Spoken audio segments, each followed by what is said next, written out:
Comment gagner les âmes à Christ? Commençons avec le livre de Jean, Jean 4, verset 35. Ne dites pas qu'il y a encore 4 mois jusqu'à la moisson. Voici, je vous le dis, levez les yeux et regardez les champs qui déjà blanchissent pour la moisson. La moisson est toujours prête, la moisson est toujours là. Vous devez regarder avec vos yeux. Les gens perdus, les personnes perdues sont tout autour de nous. 24 heures sur 24. Continuons avec Jean 3,16. Car Dieu a tant aimé le monde qu'il a donné son Fils unique, afin que quiconque croit en lui ne périsse pas, mais qu'il ait la vie éternelle. Dieu est toujours prêt à sauver ceux qui sont perdus. Dieu est toujours prêt à sauver ceux qui sont sur le chemin de l'enfer. L'êtes-vous? Jean 3, versets 3 et 7. Il y eut un homme d'entre les pharisiens nommé Nicodème, un chef des Juifs, qui vint lui auprès de Jésus de nuit et lui dit, « Rabbi, nous savons que tu es un docteur venu de Dieu, car personne ne peut faire ces miracles que tu fais si Dieu n'est pas avec lui. » Jésus lui répondit, « en vérité, je te le dis, si un homme ne naît pas de nouveau, il ne peut pas voir le royaume de Dieu. » Nicodème lui dit, « Comment un homme peut-il naître quand il est vieux? Peut-il rentrer dans le sein de sa mère et renaître? » Jésus répondit, « en vérité, je te le dis, si un homme ne naît d'eau et d'esprit, il ne peut pas entrer dans le royaume de Dieu.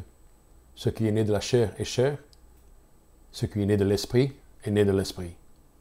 Ne t'étonne pas que je t'ai dit, il faut que vous naissiez de nouveau. » Comment connaître de nouveau? Continuons à lire Jean, chapitre 3, verset 36. « Celui qui croit au Fils a la vie éternelle. Celui qui ne croit pas au Fils ne verra pas la vie, mais la colère de Dieu demeure sur lui. » Donc nous voyons que la vie éternelle vient en ayant foi. Nous devons avoir foi en lui. Continuons à lire Romains,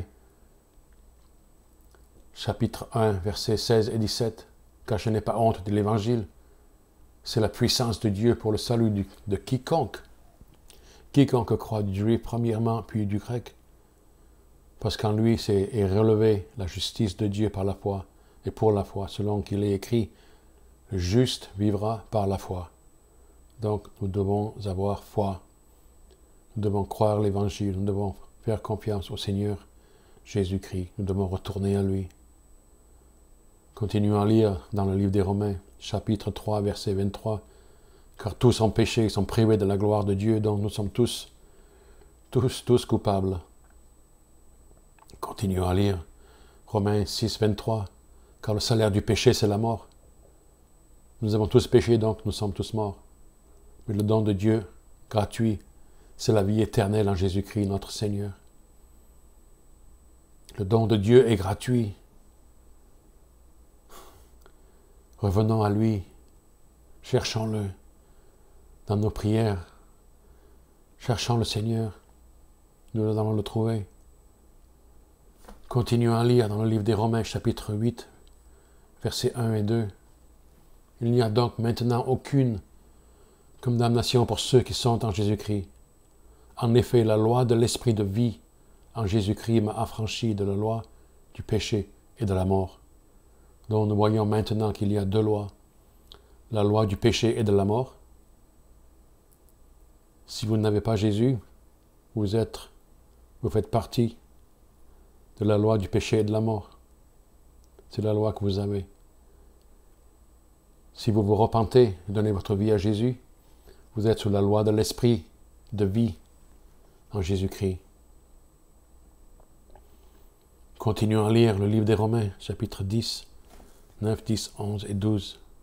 « Si tu confesses de ta bouche le Seigneur Jésus, et si tu crois dans ton cœur que Dieu l'a ressuscité des morts, tu seras sauvé. Car c'est en croyant du cœur qu'on parvient à la justice, et c'est en confessant de la bouche qu'on parvient au salut. Selon ce que dit l'Écriture, quiconque croit en lui ne sera pas confus. Il n'y a aucune différence en effet entre le juif et le grec, puisqu'ils ont tous un même Seigneur, un même Sauveur, qui est riche pour tous ceux qui l'invoquent. Car quiconque invoquera le nom du Seigneur sera sauvé. Continuons avec le livre des Actes, avec Pierre, acte 2, verset 38. Il leur dit, repentez-vous, repentez-vous et que chacun de vous soit baptisé au nom de Jésus-Christ pour le pardon de vos péchés et recevez le don du Saint-Esprit. Marc 16, 14 et 20. Enfin, Jésus apparut aux 11 disciples pendant qu'il était à table et leur reprocha leur incrédulité et la dureté de leur cœur parce qu'ils n'avaient pas cru ceux qui l'avaient vu ressusciter.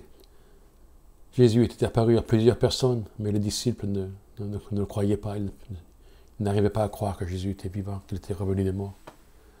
Donc il leur dit la commande qu'il donne aux disciples. Allez par tout le monde, allez dans tout le monde et prêchez la bonne nouvelle à toute la création. Celui qui croira et qui sera baptisé sera sauvé, mais celui qui ne croira pas sera condamné. Voici les miracles qui accompagneront ceux qui auront cru en mon nom. Donc ceux qui croient au nom de Jésus, c'est ce qu'ils font. Donc si vous croyez au nom de Jésus, c'est ce que vous devez faire. Ils chasseront les démons, parleront en langue nouvelle, ils saisiront des serpents. S'ils boivent quelque breuvage mortel, ils ne leur feront pas de mal. Ils imposeront leurs mains sur les malades et les malades seront guéris. C'est ce que vous avez le pouvoir de faire si vous êtes en Jésus-Christ.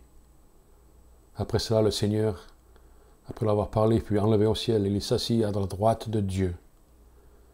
Ils s'en allèrent prêchant partout. Le Seigneur travailla avec eux et confirmait la parole avec les miracles qui l'accompagnaient.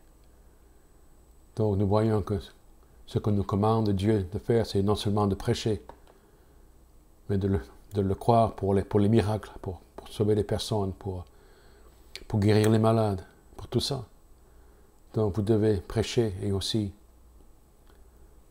lever les morts, et aussi parler aux paralytiques et les soigner. Le Seigneur est avec vous. Donc il y a beaucoup à faire. Il y a beaucoup à faire. Mettez votre confiance dans le Seigneur. Faites-lui confiance. Mettez les mains sur les malades et ils seront guéris. Donc nous voyons la conclusion que nous voyons, c'est Jésus la solution. Il n'y a pas d'autre nom donné aux hommes pour être sauvés. La moisson est toujours prête, donc il y a toujours quelqu'un qui est prêt à entendre, qui est prêt à être sauvé, qui est prêt à entendre l'Évangile, qui est prêt à recevoir la vie éternelle. Donc vous devez prêcher, vous devez prier pour les gens, prier pour les personnes, prier pour qu'ils soient pleins du Saint-Esprit, prier pour qu'ils soient nés de nouveau, prier pour qu'ils soient pleins de la puissance de Dieu. Dieu nous attend, Dieu nous regarde. Jésus est assis maintenant à la main droite de Dieu le Père. Il nous a démontré par sa venue sur terre ce qu'il attend de nous. Serez-vous cette personne qui ira toucher, qui ira prier, qui ira guérir la personne qui sont malades, qui ira prêcher l'Évangile à ceux qui sont perdus, à ceux qui sont sur le chemin de l'enfer? Êtes-vous cette personne? Dieu compte sur vous.